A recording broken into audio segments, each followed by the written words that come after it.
Olá, gente, tudo bem com vocês? Então, nossa aula hoje é para a correção da primeira atividade do segundo bimestre, no qual o tema é drogas lícitas, ilícitas e ginásticas.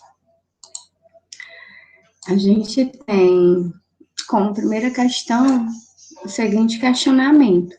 Segundo o critério de legalidade perante a lei, as drogas são classificadas em drogas lícitas e ilícitas. Assinale o item que diz respeito às drogas lícitas, tá? Então, o que são drogas lícitas, né, meu povo?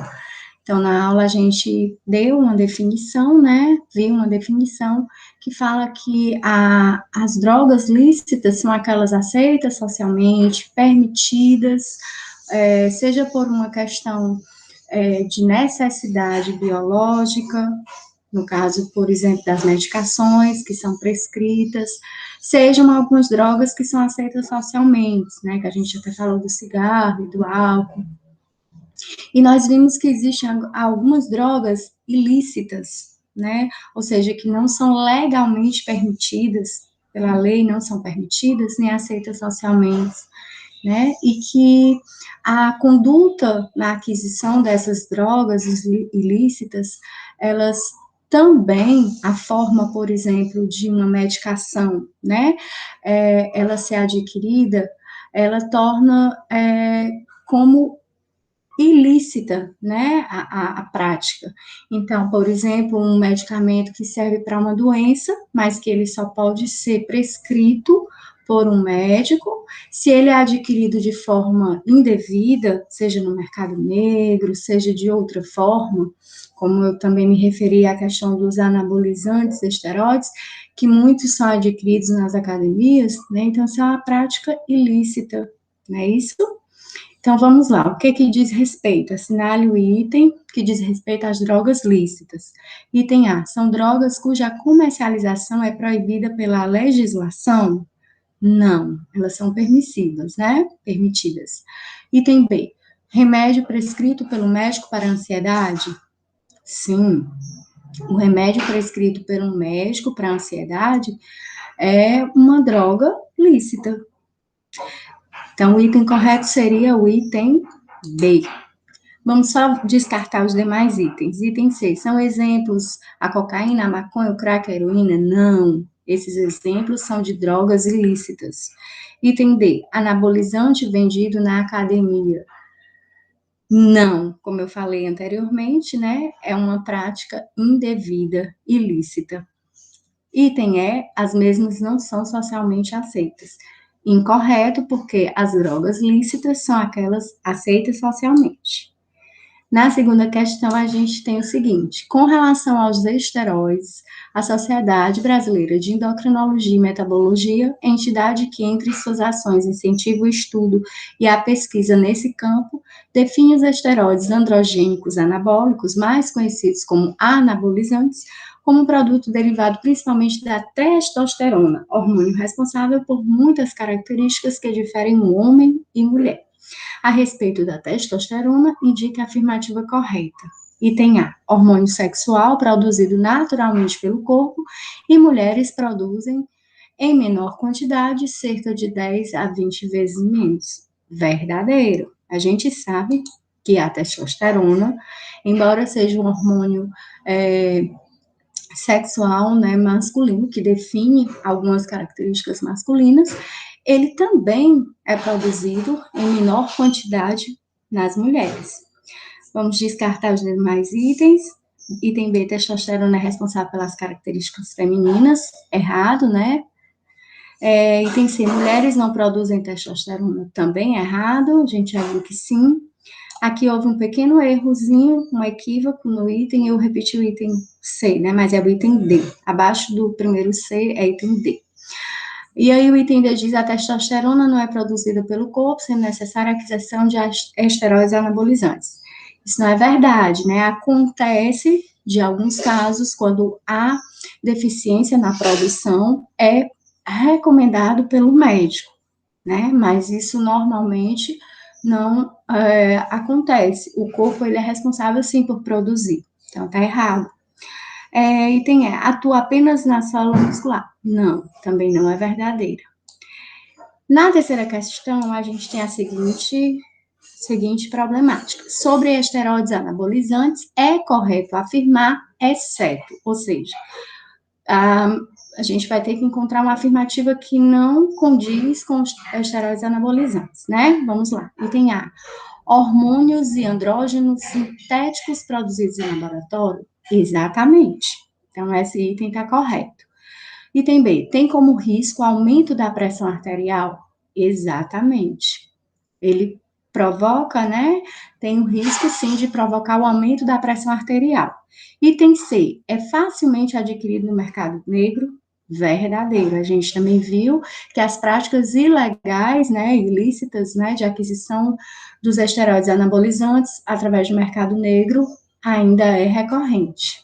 Item D, foi muito utilizado no pós-guerra. Também comentei isso na nossa aula, né, que a utilização dos esteroides anabolizantes no pós-guerra foi quando bem foi mais iniciado, né, quando na verdade foi iniciado esse uso, para que houvesse uma recuperação daqueles soldados que passaram por situações de má alimentação, né, que perderam muito nos momentos e nas situações de guerra, né, e o item E diz, nunca foi usado por atletas alto performance. E aí, esse item seria a afirmativa que nós marcaríamos. Por quê?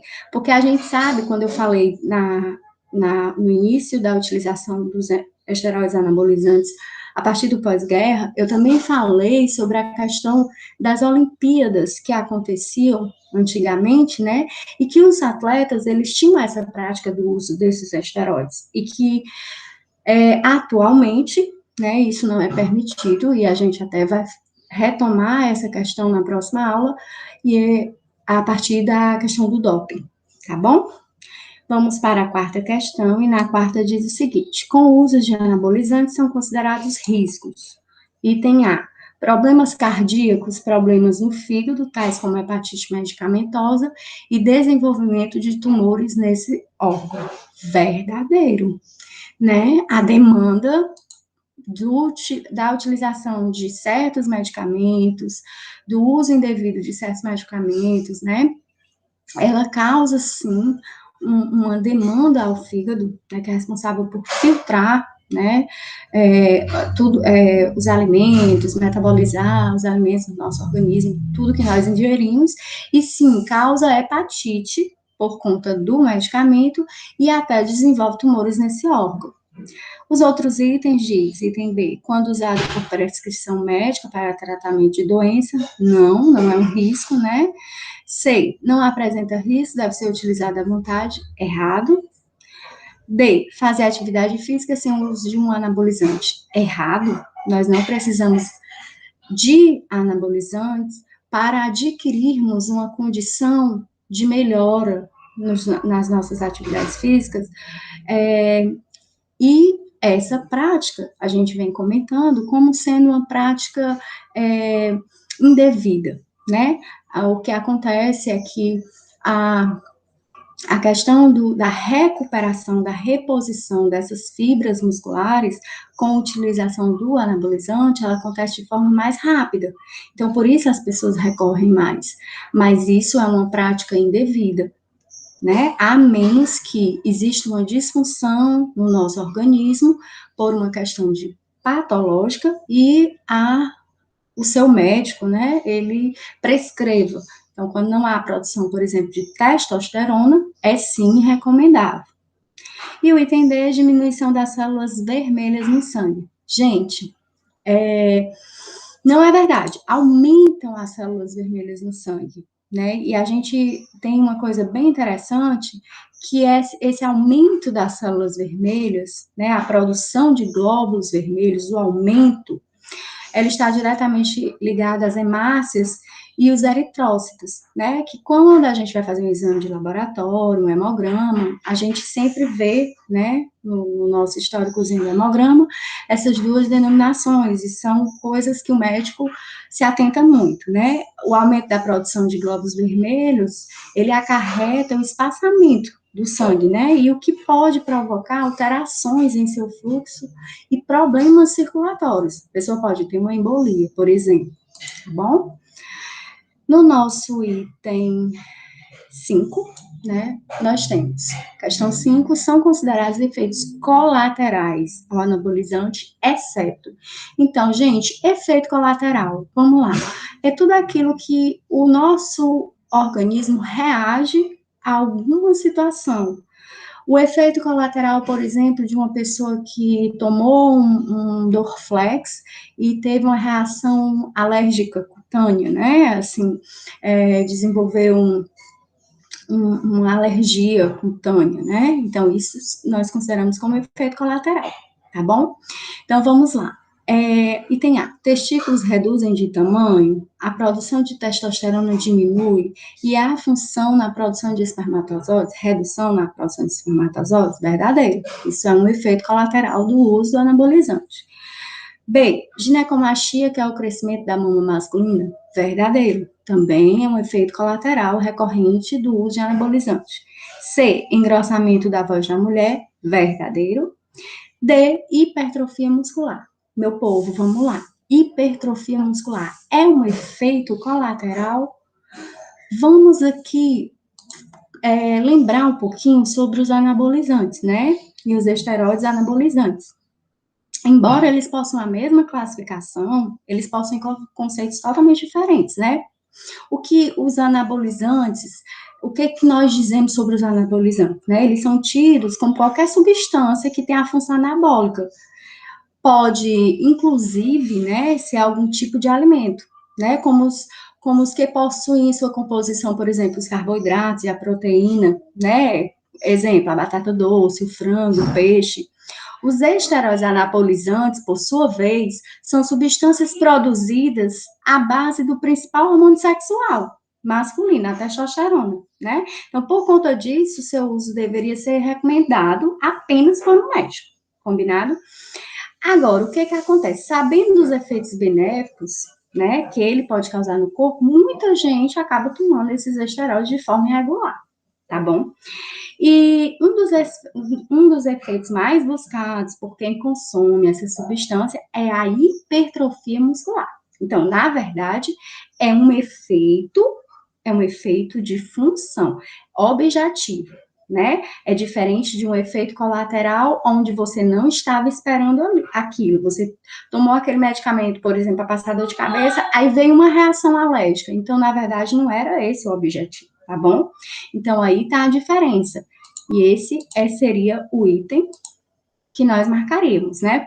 Vamos só ver o item E. O item E fala fechamento precoce da caixa de cartilagem dos adolescentes, culminando na diminuição da altura final. Isso eu até falei na aula, né?